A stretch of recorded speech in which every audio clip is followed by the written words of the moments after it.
Muy buenas noches y bienvenidos a Signo Pesos, la economía al alcance de su pantalla. Estos son los temas claves de hoy. Altibajos en la confianza del consumidor. Según la más reciente encuesta de Fedesarrollo, los colombianos tuvieron más optimismo en diciembre sobre la situación económica, pero esta sigue en terreno negativo. Analizaremos todo este panorama con Luis Fernando Mejía, director de este centro de pensamiento.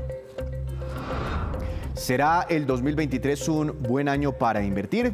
A pesar de las dificultades económicas nacionales e internacionales, los analistas creen que habrá muy buenas opciones para ganar dinero, para obtener rentabilidad. Otras alternativas serán de cuidado. El experto Sebastián Toro nos explicará en minutos lo que usted debe tener en cuenta. Temporada de cruceros en Cartagena. Para estos días se espera la llegada de miles de visitantes extranjeros a la Heródica. Sin embargo, otro es el panorama del turismo por cuenta de las alzas en los tiquetes aéreos que empezó este mes. Les mostraremos las dos caras de una misma moneda.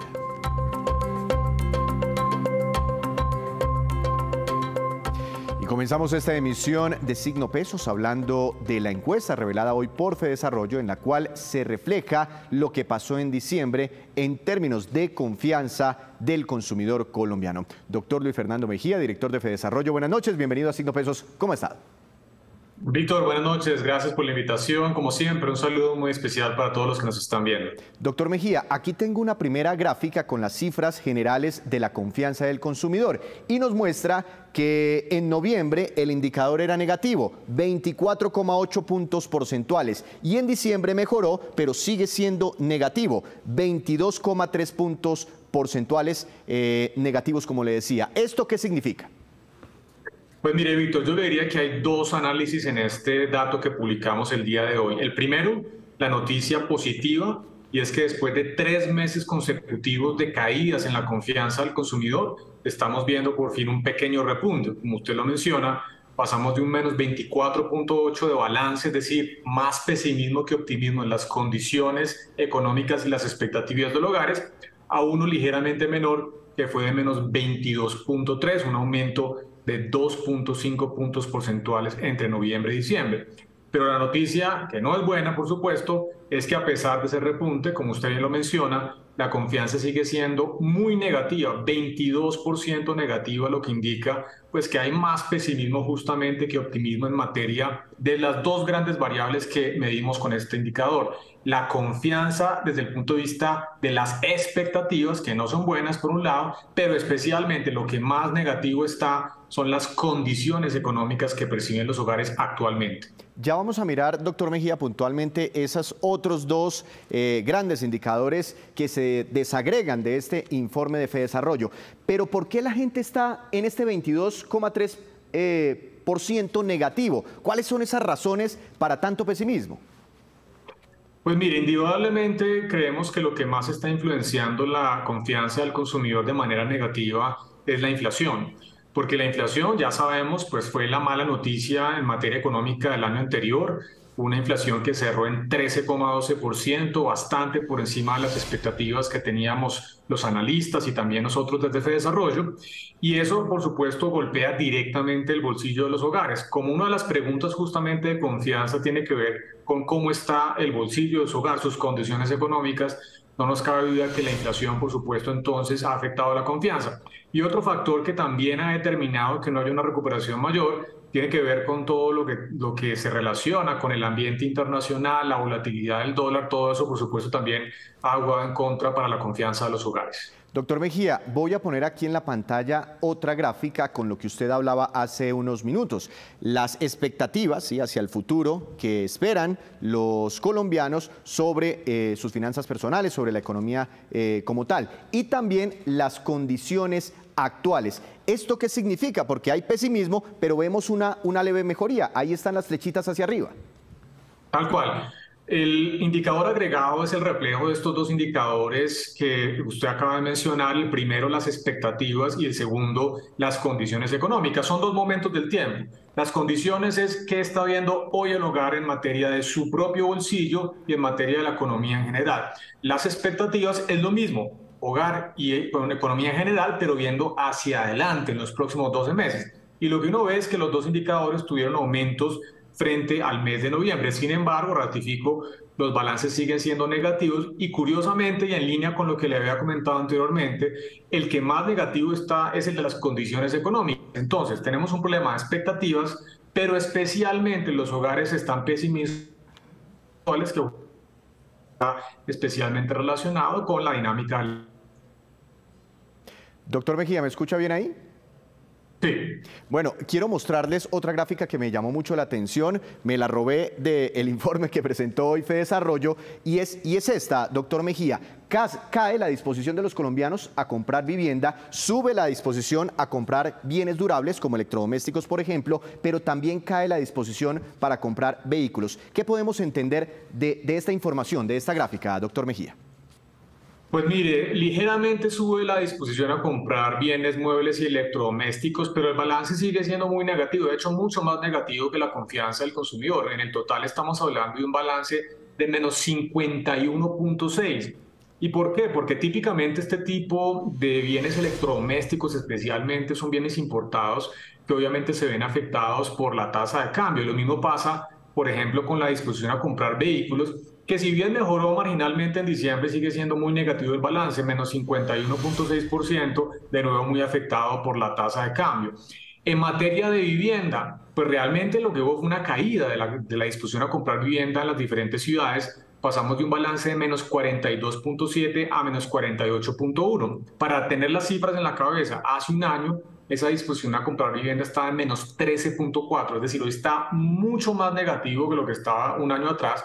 Y esto está, Víctor, especialmente relacionado con la dinámica de las tasas de interés. Como el Banco de la República ha venido subiendo paulatinamente sus tasas de interés, eso se traslada a todas las tasas de interés de las modalidades de crédito, incluyendo la hipotecaria. Luego los hogares obviamente están viendo que hoy no es un buen momento para endeudarse, especialmente en materia hipotecaria.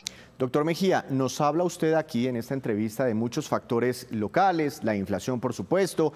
En la inflación seguramente los colombianos están viendo cierta preocupación por los incrementos en los precios de los combustibles.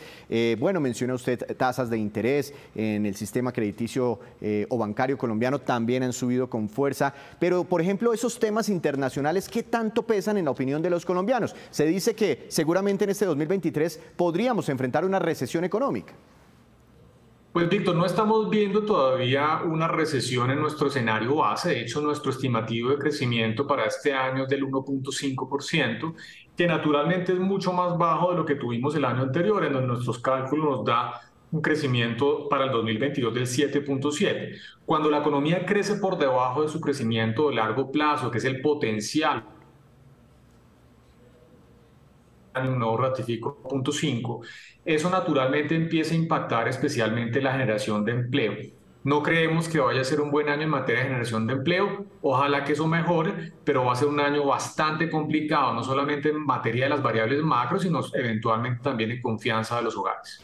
Doctor Mejía, ¿qué cosas podrían jugar en favor de la confianza del consumidor? ¿Qué cosas podrían elevar un poco el optimismo de los colombianos? Por ejemplo, últimamente, ya lo reportaremos, el dólar ha tenido una fuerte caída, por lo menos esta semana, ya se ubica por debajo de los 4.800 pesos. ¿Qué cosas podrían motivarnos? Pues mire, indudablemente primero empleo. En la medida en que continúen las mejoras en el empleo, eso va a ser muy importante, por supuesto, para los hogares, porque es la fuente primordial de ingresos de la gran mayoría de hogares en Colombia. Así que buenas noticias en materia de empleo serían muy importantes. Segundo, ya lo mencionamos, inflación. En la medida en que empiece este año con buenas noticias en materia de inflación, no esperamos que la inflación retorne ya al 3 o 4%, pero que empiece a reducirse paulatinamente, eso también sería una buena noticia, por supuesto, para los hogares en Colombia. Y lo que usted mencionaba, por supuesto, el precio del dólar. El precio del dólar afecta pues a la gente que quiere viajar al exterior, pero especialmente a las personas que compran bienes importados. ¿Bienes importados? Doctor Mejía, ¿me escucha? Sí, estoy escuchando. Me comentaba sobre los bienes importados que podrían verse beneficiados con esta caída del dólar. Totalmente, y los bienes importados hacen parte de la canasta familiar, así en la medida en que caiga el precio del dólar, eso podría ser buenas noticias en materia de confianza de los hogares porque veríamos una menor inflación de bienes importados. Doctor Mejía, por último, ¿qué relación tiene este índice de confianza del consumidor que elaboran ustedes mensualmente allí en Fedesarrollo con posteriormente la actividad económica del país, con el crecimiento económico?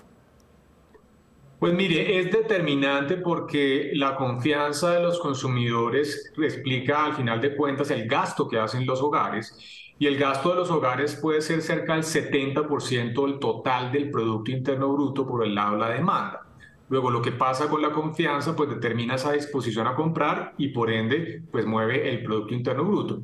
No nos debería sorprender entonces, Víctor, que en la medida en que este año pues no tengamos buenas cifras en materia económica, pues la confianza tampoco va a estar en terreno positivo. Sí, no seguramente los niveles que tenemos actualmente, pero va a ser muy difícil que en este 2023 tengamos un balance positivo en Colombia.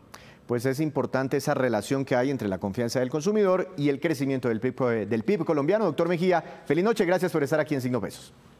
A ustedes por la invitación, Víctor, muchas gracias, un saludo muy especial. Y después del doctor Mejía, desde Fedesarrollo nos vamos ahora con esta, que es la cifra económica del día. Es preocupante, de hecho, un poco, y es la siguiente: 178.136 millones de dólares, y corresponde al monto de la deuda externa total que alcanzó el país hasta octubre del año pasado. Según el reporte del Banco de la República, como porcentaje del PIB, la deuda externa bajó de 53,4% en octubre de 2021 al 51,7% en octubre de 2022, pero sigue siendo muy alta la relación. Solamente la deuda externa del sector público sumó 100.370 millones de dólares. Hacemos una breve pausa, pero cuando regresemos espere, ¿invertir en renta fija o mejor en renta variable? Ya viene un experto, se llama Sebastián Toro y nos explicará las perspectivas para este año. Ya les contamos. Regresamos a Signo Pesos. El año que terminó no fue bueno para algunas personas que invirtieron en ciertos mercados, y este año se habla de un panorama complejo en Colombia y a nivel internacional en términos económicos. Sin embargo, dicen que en las crisis es donde surgen las grandes oportunidades de inversión. Para ver qué significa eso, quiero saludar al ingeniero especialista en economía, profesor y fundador de Arena Alfa, Sebastián Toro. Toro, buenas noches, lo saludo con respeto, pero es que así lo llaman a usted en redes sociales. ¿Cómo va todo? Víctor, ¿cómo estás? Un saludo a todos los televidentes, ¿cómo han estado? Muy bien, Toro. Quiero saludarlo con esta primera gráfica que me parece muy interesante. Son varias acciones de la Bolsa de Valores de Colombia, las que están pintadas en verde significan que han ganado precio, han subido, y este es el comportamiento básicamente en lo corrido de este año. Son más las acciones que están en verde frente a las acciones que están en rojo. Vemos encabezando a Ecopetrol, ISA, Mineros, Banco de Bogotá, Grupo Argos, en fin, como que tuvimos un buen arranque del 2023. ¿Este es un buen presagio para todo el año? Víctor, digamos que veníamos de un sótano muy abajo, veníamos de una base comparativa muy baja porque en el 2022 nos fue muy mal a la Bolsa de Colombia, fuimos una de las peores bolsas de todo el mundo. Entonces digamos que el año empezó un poquito más optimista, empezamos a ver ciertos rebotes, un poquito más de optimismo, algunos flujos que han estado entrando a países emergentes, y nos hemos pegado un poco de ese optimismo y tenemos un grupo de acciones que han comenzado el año, digamos, recuperando un poco de terreno, y yo personalmente sí creo que es un buen indicio, digamos, de lo que podría ser un año de por lo menos un poco de recuperación, mientras no tengamos pues noticias económicas o políticas de carácter, digamos, que afecte al mercado muy negativamente. ¿Qué potencial, Toro, tendría en promedio, en términos generales, de valorización este año? Eso es muy difícil saberlo, pero más o menos, ¿qué campo de valorización podría tener en promedio el mercado que medimos a veces con el índice MSCI Colcap? ¿Cuánto podrían subir en promedio las acciones? Víctor, mira, tenemos un catalizador muy importante del que se está hablando mucho en el mercado y, digamos, las personas que invertimos, y creo que dependiendo de ese catalizador vamos a tener un año muy positivo o un año muy complejo. Te estoy hablando de la reforma pensional. El mercado le teme un poco a esta noticia porque los flujos y las inversiones que se hacen en el mercado de capitales y en la Bolsa de Colombia dependen mucho de los flujos que tienen los fondos privados de pensiones. Entonces yo te diría que el buen desempeño del Colcap va a estar muy ligado a lo que ocurra con esa reforma pensional. Digamos que la idea que se tiene hoy con la reforma podría afectar muy negativamente si se pasa como está, y no me atrevería ni siquiera a decirte que el año 2023 va a ser bueno para las acciones. Si esa reforma se moderara o no pasara, sí me atrevería a decir que podríamos tener un año de recuperación muy importante, podríamos tener un Colcap recuperando como mínimo un 15 o 20% de su precio, pero estaría muy ligado a esta noticia de la reforma pensional, que el mercado está un poco, digamos, estresado con el tema. Toro, usted sabe muy bien que a veces a muchos inversionistas, pues ya Colombia se queda un poco pequeño a la hora como de diversificar y buscan opciones alternativas en otros países. ¿Cómo pinta Estados Unidos? Mire, aquí tengo una gráfica del balance del año 2022. El índice Nasdaq, el tecnológico allí en Wall Street, cayó un 33%. El Standard & Poor's 500, tal vez el indicador más importante del mundo, bajó cerca de un 20%. Y el Dow Jones como que fue el menos castigado, con una desvalorización cercana al 9%. Cuando caen las acciones con mucha fuerza, muchos dicen que se puede estar configurando una oportunidad de inversión porque muchas de ellas podrían estar baratas. ¿Estados Unidos cómo lo ve? Bueno, Estados Unidos veníamos un poco de una especie de burbuja tecnológica que venía dándose en las criptomonedas, en las acciones de tecnología. El 2022 fue el año en que estas burbujas reventaron y, como bien lo estás diciendo, pues tuvimos caídas muy fuertes en 2022. Coincido absolutamente con lo que acabas de decir. Va a ser un año de muchas oportunidades, no solamente en Estados Unidos, sino, por ejemplo, en países europeos como Alemania, otras bolsas como la de China, como la bolsa de Taiwán, que también han estado bastante castigadas y empiezan a ver muy interesantes. Entonces, como yo veo las cosas, al mercado americano le faltaría de pronto quizás un poco más de tiempo de crisis. Podríamos estar hablando de pronto este primer trimestre. No me atrevo a decir que ya hayamos visto el piso, pero sí creo que no estamos muy lejos de ese piso definitivo de la bolsa de Estados Unidos. Y yo personalmente veo unas tremendas oportunidades de inversión afuera, no solo para diversificar y protegerte del riesgo de la devaluación que hemos tenido en Colombia, sino también porque hay compañías muy interesantes, compañías muy fuertes, con unos valores y unas valoraciones muy interesantes. Te pongo el ejemplo, acciones como Amazon, como Google, que son acciones que han caído más del 50% en su precio, empiezan a verse muy atractivas para una inversión un poco más a largo plazo. Y Toro, si usted tuviera una platica chiquitica, cualquiera, un ahorro, ¿preferiría el mercado de acciones de Colombia o el de los Estados Unidos? Pues te doy mi caso personal para que no sea hipotético. Prefiero ambos. Prefiero tener un portafolio diversificado con una parte en Colombia, invirtiendo en acciones que están muy baratas, que van a pagar tremendos dividendos. En Colombia hay acciones que te van a pagar este año dividendos del 10, del 11, del 15%. Entonces vale la pena tener un portafolio con esas acciones, pero a la vez por los riesgos locales, por los riesgos de devaluación, por los riesgos políticos y por la oportunidad que hay en el mercado americano en este momento, vale la pena también tener dinero afuera. Yo estoy muy cercano a 50-50, 50 Colombia, 50 Estados Unidos. Me parece que es dentro de las posibilidades. Si uno puede tener algo así, vale la pena. Eso sí, mucho cuidado con el dólar, porque pues cuando personalmente saqué mi dinero, pues el dólar estaba por debajo de 4.000. Ahorita tenemos un dólar cerca de 4.700, 5.000. Son niveles un poco más riesgosos para uno exponerse al mismo. Claro.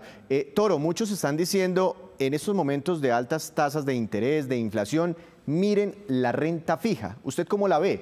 ¿Hay oportunidades ahí? No sé, comprarse un bono, un pedazo de un bono de algún gobierno, puede ser el colombiano inclusive, o un CDT. ¿Ahí ve usted oportunidades también? La renta fija en Colombia está supremamente interesante, con unos riesgos de que posiblemente se ponga más interesante, porque recordemos que la renta fija, los CDT, las tasas de interés están muy ligadas a la inflación.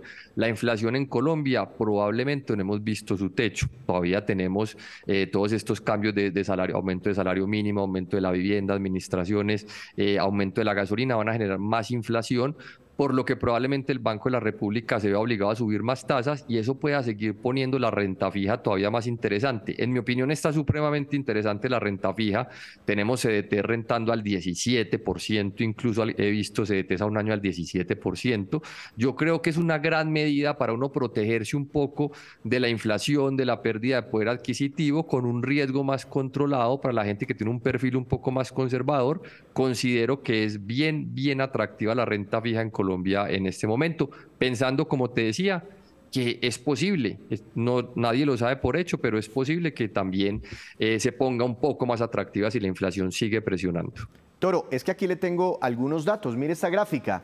Algunos bancos colombianos y sus respectivas tasas de interés para CDTs. Banco de Occidente, cerca del 17%, Pichincha, más del 14%, efectivo anual, Itaú, más del 13%, Banco Mundo Mujer, Banco W, Banco Popular, Banco de Bogotá, en términos generales, rentabilidades que hace mucho tiempo no veíamos. Y uno se hace esta pregunta, Toro, si compro una acción de aquí a que me rente en un año, no sé, más de un 16%, pues me quedaría más fácil meter la plata en un CDT. ¿Cómo ve esa alternativa? ¿Mejor acciones o renta fija? Mira, Víctor, que esa es una disyuntiva muy interesante, porque uno dice, pues, ¿para qué me voy a meter al riesgo de acciones si tengo la renta fija que sin mayor riesgo puedo conseguirme un 17% al año? Eso está totalmente válido, ese pensamiento, lo comparto y creo que uno debería tener una parte en renta fija, segurita, con una rentabilidad asegurada, muy buena, porque un 17% es una tremenda rentabilidad, eso es histórico, eso no se veía hace más de 2 décadas. Entonces, por un lado, me parece interesante, pero no descartes el tema de las acciones, porque las acciones también tienen una parte de renta, digamos, predecible, que son los dividendos. Los dividendos me rentan también una parte más o menos fija, todavía no han sido decretados los de 2023, pero uno puede más o menos proyectar un poco con los de 2022. Y como te decía ahorita, hay acciones que solo en el dividendo te van a igualar esa renta fija. Muchas acciones como por ejemplo Corficol, Terpel, Mineros, Ecopetrol, Grupo de Energía de Bogotá, acciones como Celsia, BBC van a tener dividendos bastante altos, algunas de ellas del orden del 10-11%, otras del orden del 15%. Entonces mira que si vas a tener una parte fija y con la posibilidad de que también haya una valorización. Entonces se vuelve, hombre, ¿cuál es mi perfil? ¿Yo me quiero ir al lado conservador y asegurar mi 17%? ¿O de pronto voy y tomo ese 15%, 10% en dividendos y me la juego a que estas empresas les vaya bien y también se valoricen? Ahí dependerá mucho del perfil de riesgo de cada persona, pero me parece que ambas son opciones sumamente interesantes. Una última pregunta, Toro. Mencionaba, y se la hago porque usted lo mencionó hace unos minutos, el dólar, pues fue protagonista el año pasado, arrancó casi en 4.000 pesos, mucha gente compró dólares para protegerse de la devaluación, inclusive alcanzó a superar los 5.000 pesos y en estos primeros días de esta semana ha vuelto a caer. ¿Usted invertiría en dólares? ¿Cómo ve la fluctuación para este año? Bueno, yo me protegí un poco en dólares antes de elecciones porque veía ese riesgo, digamos, de incertidumbre.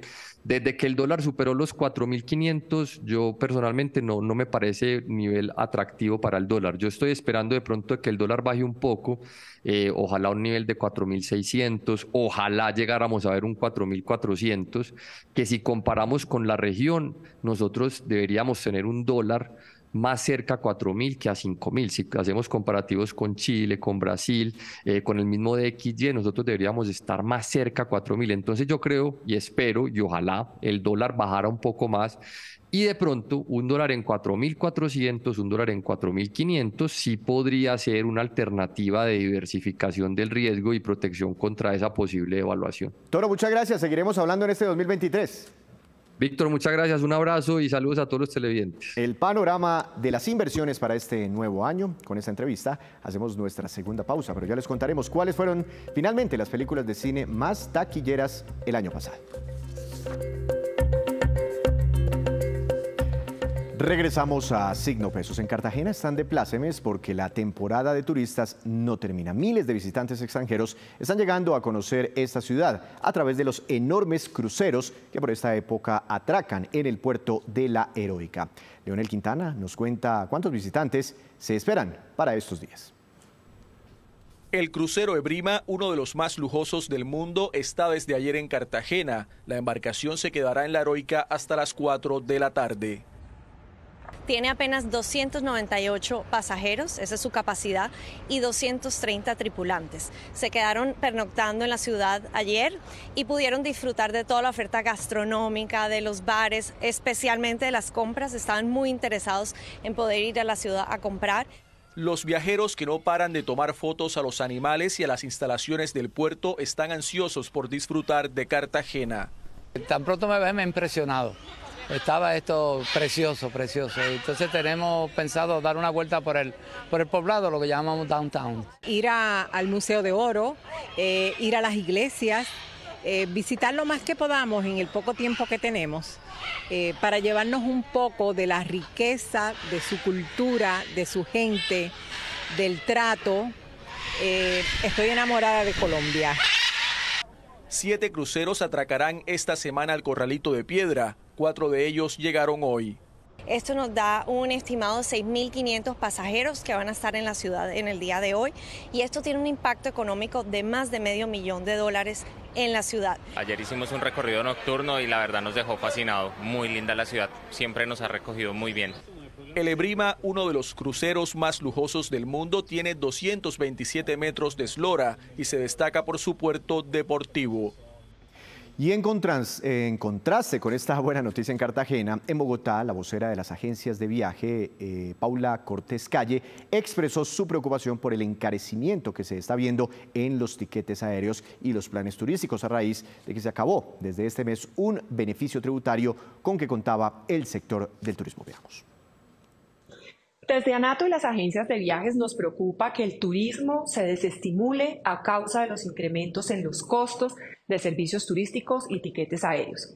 En este año, ya que teniendo en cuenta el último reporte del IPC del DANE, ya se reflejaba un incremento anual de los precios del transporte de pasajeros y equipaje de avión en un 28% y el de los paquetes turísticos de un 14% para el cierre de este año pasado 2022.